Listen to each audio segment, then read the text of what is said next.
If you've been enjoying our content, please like, subscribe, and hit that notification bell down below if you're checking us out on YouTube at the Exclusive Nights Podcast.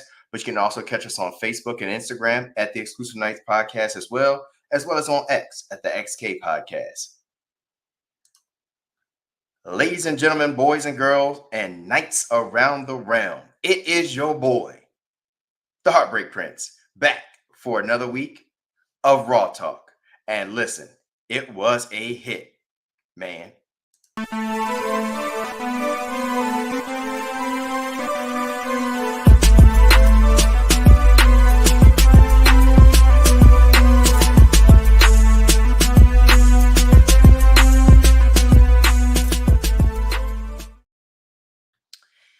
Listen, I don't know what to say and what was going on today with Raw, but they were feeling themselves. I mean, they put on an excellent show, one that I thoroughly enjoyed. And I mean, what better way to start the show off than with the Wyatt Six versus Ready, Willing, and Gable? That's right, American Made. And I have definitely been enjoying this rivalry, these matches, this competition, whatever you want to call it. It has been A1. And did they not just put on a show today? I mean, let's start by the Wyatt Six. That entrance, captivating. Captivating. I mean, if you actually paid attention, the crowd was just silent as the Wyatt Six came out and just took their casual stroll down the ramp to the ring. I mean, it's just a sight to behold, and it's amazing. I am really proud of the fact that they've been able to keep Bray Wyatt alive through this current Wyatt Six, and just the work that they've been doing, the just the characters, all of them, they feel real. They feel like they belong specifically in these roles. And it's just, I'm just so happy with this group and so proud of this group. And I really do hope that the WWE just continues to do right by them, because they have magic. They have lightning in this bottle right here. And I am just, I'm so happy to see it. It's just, it gives you chills sometimes when you just watching them and you see them come down, and you take a minute and you think to yourself, this is something that was started by Bray Wyatt. This was something that was in his genius brain. And now to see his brother carrying his legacy on, and every time he hits a sister Abigail, you just think to yourself, shades of Bray. And it's just, it's an amazing thing. But to start the night off, it was American Made versus the Wyatt Six, and they delivered. It was an 8-man street fight. And I mean, if you're going to start a show off like this, it kind of tells you and sets the tone for what you're going to be seeing the rest of the night. And I have to say that it accomplished just that. It set the tone for every wrestler that was going to be coming out the rest of that night, that, hey, you better come out and you better try to outdo this. Now, whether they succeeded or not, as far as other people coming out and topping the Wyatt Six, I don't know. I want you to let me know down in the comments what you think.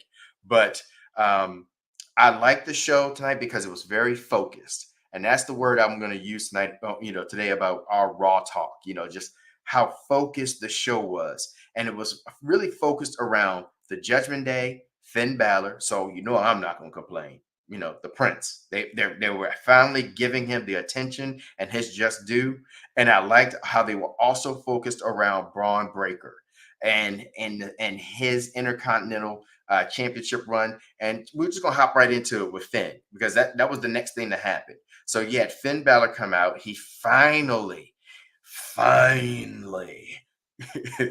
Finn Balor addresses Damian Priest. Now we've been saying this for weeks. Hey, when is Finn Balor going to actually like come out and actually challenge Damian Priest? I mean, they started off after after SummerSlam, with the promos of like, hey, we're going to be going at each other, but we really haven't seen it. We really haven't seen it.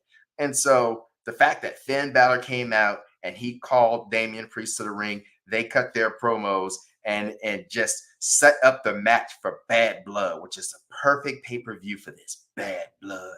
And it's just like, this is this is this is mama's chicken right here. I ain't gonna even lie to you. It's good. It's just good.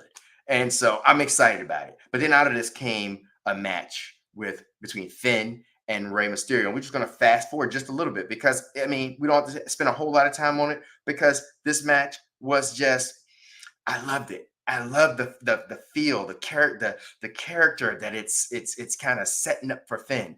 You know, it's been a long time. Actually, it's been a while. I don't even remember the last time I actually saw, or we actually saw, just a wrestler say, "Hey, I'm gonna take a whole count out, against on the ropes." Usually when you got the rest on the ropes and you're doing work, the rest there counting, and you got to the count of five, and you got to let the person go off the ropes, or otherwise the match is over. And Finn had Rey Mysterio's leg wrapped over the rope and just had him in a clutch, and the refs counting one, two, three, four. And Finn just literally says, I don't care. I don't care. The ref gets the five, rings the bell. And I'm like, this is just showing a vicious side of Finn. And I like it. And I hope he takes this into Bad Blood with Damian Priest. And I hope that side of Finn is there. Just that dog. And so I'm excited because, like I said, it was a lot of attention tonight spent on the Judgment Day and particularly Finn Balor, which we really haven't seen in a little bit. So I really didn't know exactly where they were going with this. And so to see this happening and to see Finn in this type of zone right here, it just feels good. It feels right. When he told Damian Priest, you are the one that ruined my title shots because you were always following behind me with that stupid Money in the Bank, and you just ruined my opportunities. And so you can feel the animosity, you can feel the bad blood, and so it's just setting up for a great match, and that's exciting. And then what I like next is Braun Breaker. The last couple of weeks, guys, he's been going around in the locker room, just getting into different wrestlers' faces that have been in these matches for this number one contendership for the Intercontinental title. And what I'm going to say about this, and I would like to again to know your opinions of this. How do you guys feel about Braun Breaker and him being the Intercontinental Champion, Intercontinental Champion? How's he doing right now? And the reason why I'm asking this, and I know it's early, guys, I know it's early, but today he just had a feel that I just appreciated, and it was this feel of like, hey, he's really making the Intercontinental title feel like a championship that you want to go after.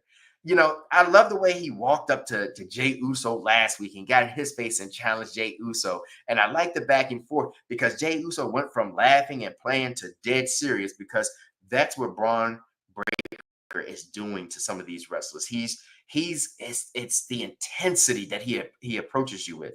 It's the look in his eyes and his face that he means what he says about you coming and trying to take his Intercontinental title.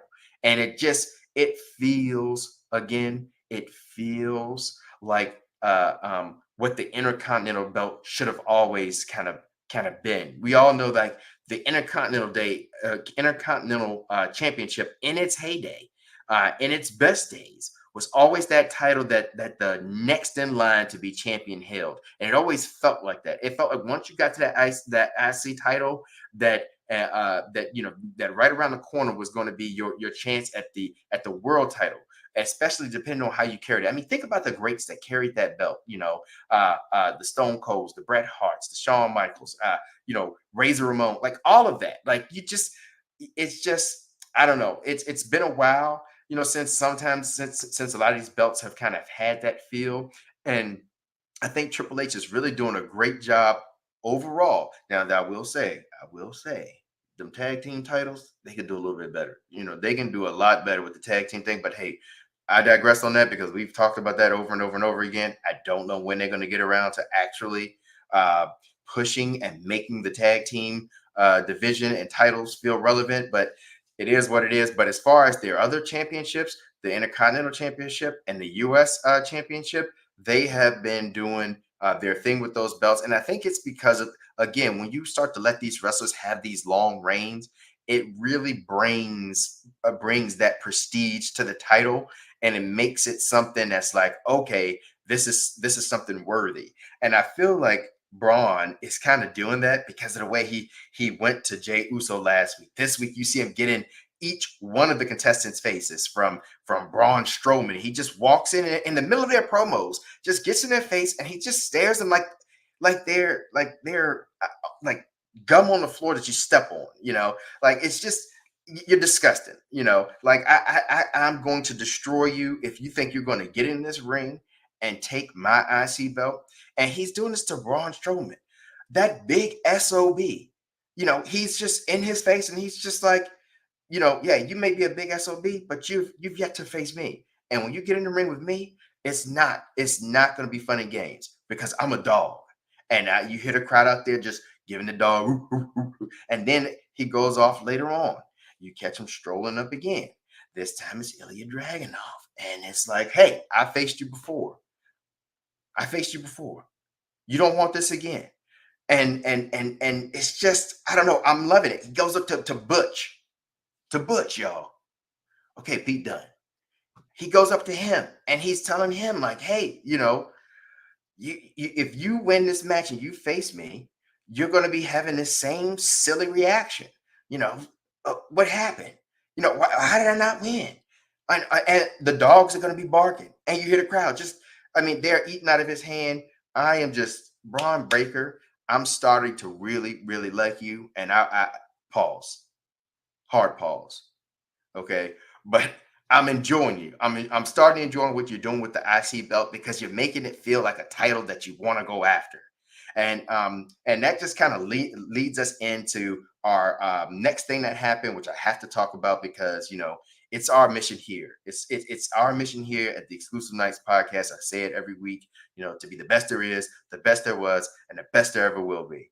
And I have to shout out my brother, Anthony for that, because that was his favorite wrestler when we were kids, when we would get the wrestling games or we would watch wrestling on television. He was a Bret Hart fan.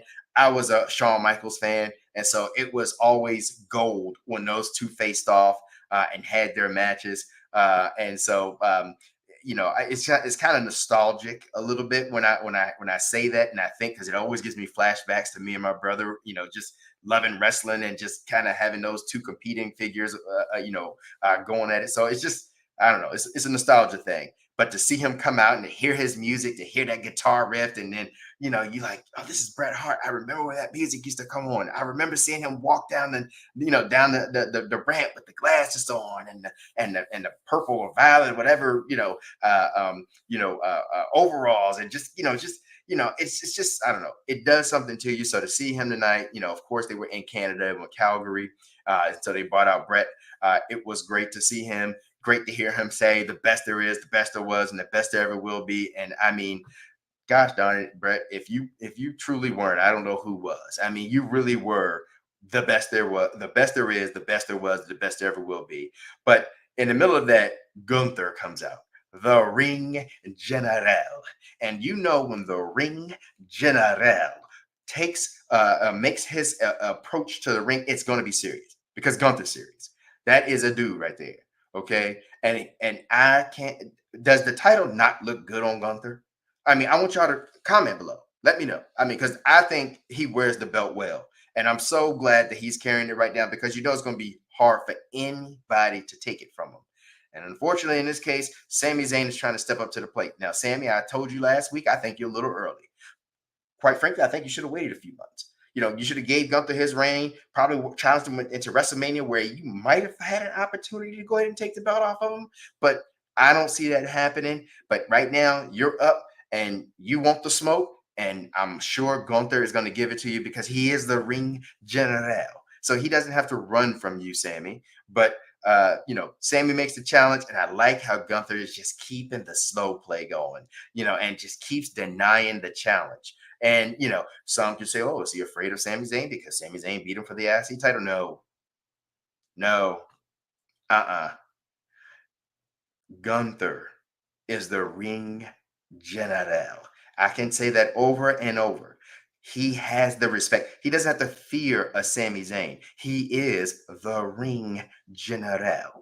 And so, I'm just loving this. I'm loving how Gunther's doing the slow burn. He's making Sammy, playing the man games, making Sammy feel like he's got to earn it. For whatever reason or however he's going to do that, I don't know. We're going to wait and see. But uh, that was the promo with Bret Hart and Gunther, and I enjoyed it. And then Gunther did one thing that I want to hit on real quick.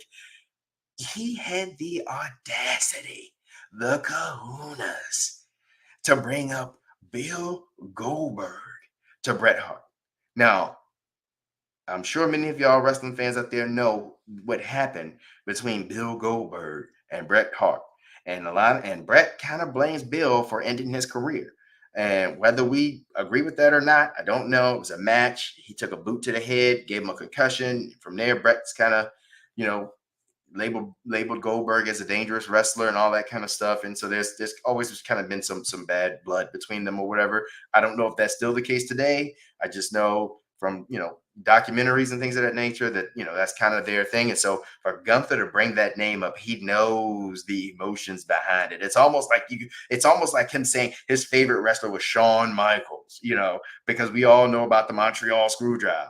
But I got to give it to Gunther. I just really like his character. I like what they're doing with him. I like the fact that he's coming out here and he's cutting these slimy little promos, these little digs at wrestlers he's taken. He just finished up with Randy Orton. So hey, shout out to Gunther. Keep doing your thing. I appreciate you, Ring General.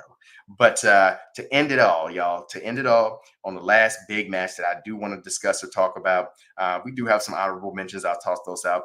But for the sake of time, all right, we had a fatal four-way with for the number one contendership for the Intercontinental Championship between Jey Uso, Ilya Dragunov, Braun Strowman, and Butch. Okay, and match phenomenal, match A1, just outstanding. But what put it over the top, guys? What put it over the top? And I need to know again your thoughts, opinions on this, because for me, you already know. You already know what I'm going to say. Bronson Tsunami Reed strikes again with a tsunami from out of nowhere. I mean out of nowhere. They're having a whole entire match. Braun Strowman looks like he's getting ready to go, go over. He's like running around the ring, destroying people. I was like, okay, because I'm thinking to myself, I don't know. Of course, I'm going for Jey. I'm rooting for Jey, but I'm like, I don't know because Braun, Breaker is looking strong right now. I don't know if they're ready to take the belt off of him this fast. So I don't know if they will let Jey go over because we all know Jey is so over. Yeet. Yeet. Jey is so over with the crowd, and and we're all wanting him to get this singles push and singles title, but it just has not been the case, right, for whatever reason. I don't know if it's going to be now, but we're going to talk about that in just a second. But Braun Strowman is out of the ring, literally just ripping stuff off the table, like, okay, he's going to put somebody through the announcer's table. For him to turn around and big Bronson Tsunami Reed out of nowhere, guys, I'm telling you, it was out of nowhere, jumps off of the barricade and give Braun Strowman a tsunami through the commentator's table. So he's done.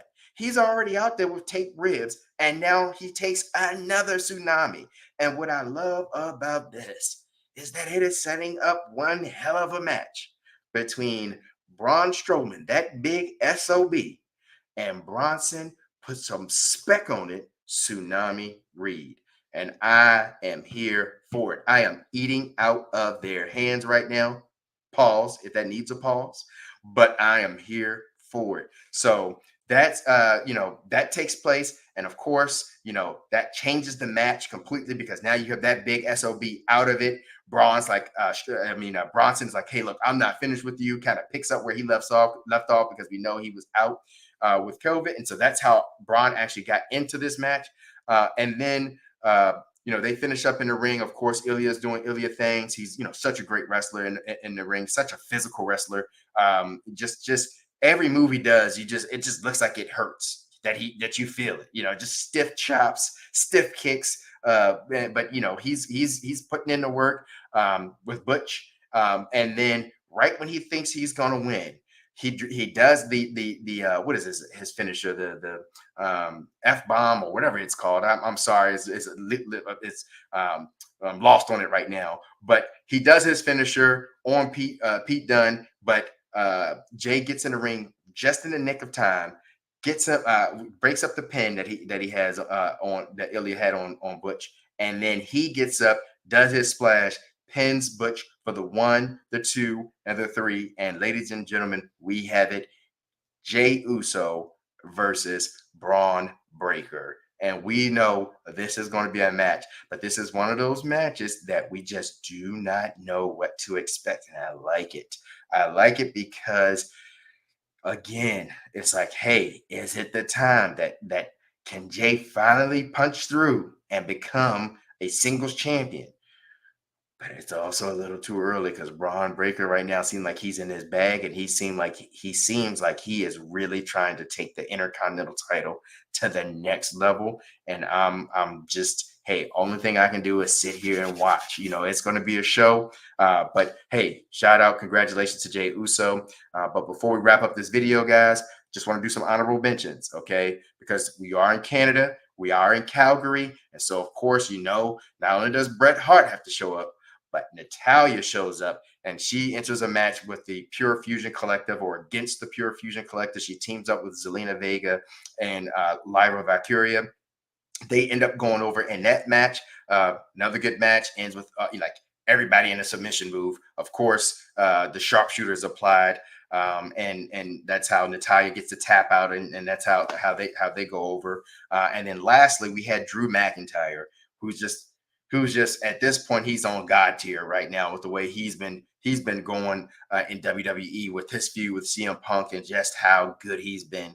But it's set up tonight for a third match at Bad Blood with Drew McIntyre, CM Punk, Hell in a Cell. And so that's what we're going to be watching. Bad Blood is shaping up to be one heck of a pay-per-view. I'm very excited for it. I hope you guys are. But what I would like for y'all to do, again, tell me what you thought of Raw. What's your Raw talk, right? What did you enjoy? Did you care about the Wyatt Six and American May? Did you like the Fatal 4-Way? Do you want to see Jey Uso go over in his match with Braun Breaker? And what about Bronson Tsunami Reed and the tsunami from out of nowhere? Just let me know your thoughts down in the comment section below. I appreciate it. And yes, guys, yes, for a whole nother week, the journey continues, right? The journey continues to be the best there is, the best there was, and the best there ever will be. Because again, Raw was a hit, and it was a hit, man. Thank y'all for checking us out. Thank you for your time. I appreciate it. I hope you enjoyed this version of Raw Talk. And until tomorrow for NXT, we out.